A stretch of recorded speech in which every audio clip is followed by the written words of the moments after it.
Hi guys, Paul here from PABrewNews. Got one from Williamsport, Pennsylvania that is not Roscoe or New Trail. This is Bullfrog Brewing Company's Edgar IPA. Let's check it out. Bullfrog Brewing Company, bullfrogbrewery.com. Edgar IPA. Full disclosure, I did have some of this back in October at Croctoberfest in Allenwood, Pennsylvania, and it was very nice. I did have this, and I think maybe it was 17 years ago or something like that when I was at their brewing company, and that was a long time ago, and that was like before the, probably before I was drinking anything IPA related. You know what I mean? So it's nice to get this on the channel finally. So they started canning a couple years ago. And unfortunately, sometimes when I would see this, it didn't have a date on it, or it was old then. And now I saw it, and this is not that old at all. I'll give you the date. It is dated. Pouring nice, pouring clear. A little hop haze. Look at that. Nice looking IPA. Not a hazy IPA, just a nice looking hop hazed IPA. Let's see. Canned on 4/22/26. That's all right, because today is 6/10, 6/11. That's fine. That's fine by me. Fine by me. I mean, honestly, I've seen these where they're almost a year out of date. Where I've seen some in my travels. So it's like, oh, I'm not gonna get that. Especially to review. You don't want to purposely know that you might give a bad representation of the beer.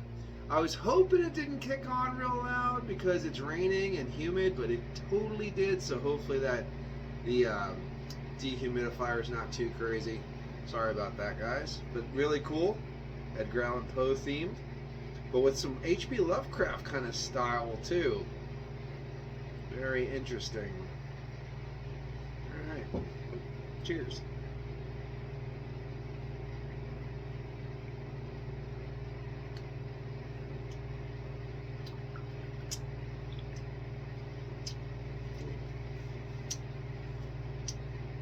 Nice earthy bitterness too. 8% alcohol by volume. Ooh. This is a double India Pale Ale. Okay, that's cool. 8%. Nice, got a grapefruity front to it.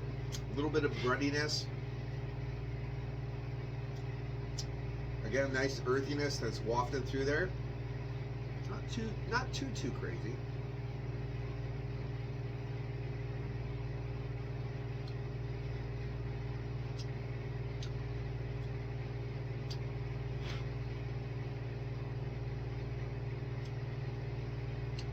Soft grapefruit. There is something in the middle there. It's gonna be wrong because it almost gives me like a little bit of like a grape musk kind of vibe. But I don't think this has any New Zealand hops or anything in it. But it has a little bit of something in there that's interesting. Can't put my finger on it right away. But a little bit of soft toasted grain, breadiness, and is just a nice earthiness, nice firm bitterness, little soft pine.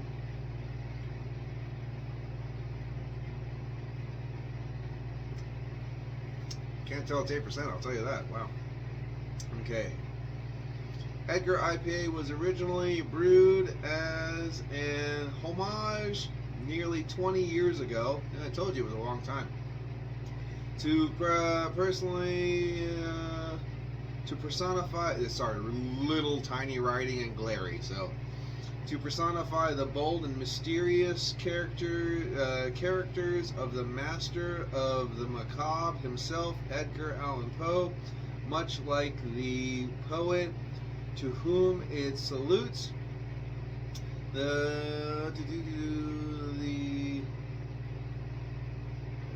This spirited brew has to become a classic. Available for the first time in 16-ounce cans. This unfiltered wheat West Coast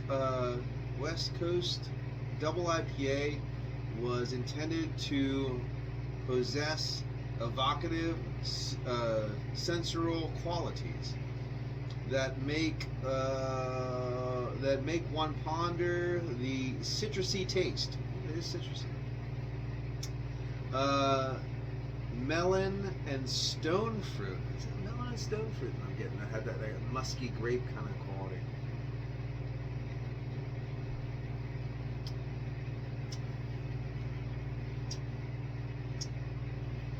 And confident, structured bitterness. Beer for the bold and imaginative among us. This is not wowing me. I mean, the cans that I had, well, they're probably fresher, but they were hitting me a little bit harder. And did you notice that the carbonation is pretty much gone? That's not a good thing. That's not usually a good sign.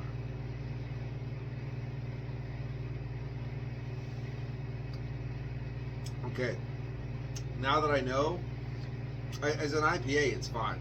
It's a very fine beer, very solid beer. For a double West Coast, this is not attacking me with bright clementine, bright tangerine, bright grapefruit, huge perfumey kind of qualities, massive amounts, epic amounts of pine slamming my palate. You know what I want from a huge double West Coast IPA. Also, New Trail just released their Backcountry, which is also a double West Coast IPA. So if you are in the area, look out for the Backcountry, the re-release of Backcountry, as well if you're going to pick this one up. Yeah. Also, so ooh, excuse me, there is carbonation.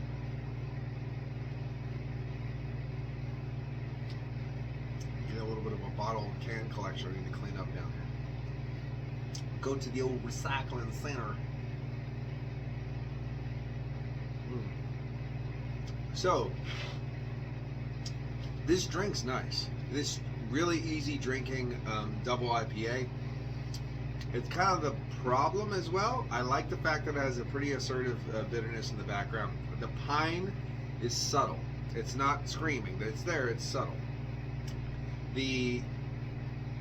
I can see what they're saying, like that soft, like stone fruit kind of quality in the middle. It comes off as like a slight soft stewed fruit musty kind of quality, like a little bit of a soft, like I said, that kind of grape musk kind of was coming through there a little bit. Like there's some other fruit, but it's not really showing itself very boldly. There was some grapefruit and things like that in the front. But again, West Coast style. I want some shouty tangerines. I want some really assertive pine, things like that, which I've got from kind of pretty famous, well-known double West Coast IPAs. I mean, if you look at the green flashes of the day, you get that Double Jack, fresh Double Jack, probably the best beer I've ever had in my life. Even Pliny the Elders and things like that I've had. Yeah, they're pretty damn shouty, and they're really nice and piney in the background. This isn't giving me that, oh wow, all that pine, where you can almost get a certain pine tree specific. Ooh, that's a blue spruce. Oh, like that kind of pine. I'm not getting it out of this. I am getting it sort of back with the bitterness, and there is pine underneath that, which is cool. So as a West Coast IPA, double IPA, I'm gonna have to not give it the greatest score, but it is still a fine brew, and it's drinking nice. So it's one of those ones. So I'm gonna have to knock everything into the solid score for this one, and that's just the way it's gonna be. So it is nice to finally get this on the channel, get this in the can, and it is like all the tentacles and stuff. I would really mostly think Lovecraft with the tentacles, but there's one story specifically that he wrote. I don't think it gives enough credit for being like completely insanely cool and nuts. Is they hypnotize this guy where he doesn't know that he's dead, basically, like, and he keeps living. or in a state of animation, even though he's been dead for a long time. But he's like, but because of the hypnotism, he keeps being alive. And then when they break that spell, he basically disintegrates in the bed. You know, like, oh, that's pretty fucking cool. That's pretty cool. But anyway, if you're, let's say you're down in a like a stone dungeon. I don't know why you'd ever be down in a stone dungeon. I don't know. And if you need to brick anybody behind a wall, that could happen. It's happened before. You might work up a nice thirst, and this might be exactly what you need to quench that thirst. That's what I'm saying. You know what I mean? Be prepared. Boy Scout motto. Anyway, this has been Paul from PABrewNews. 7.5 out of 10 for the Edgar Double West Coast IPA. This has been Paul from PABrewNews. Cheers. Bye-bye. Watch that finger. Here it comes.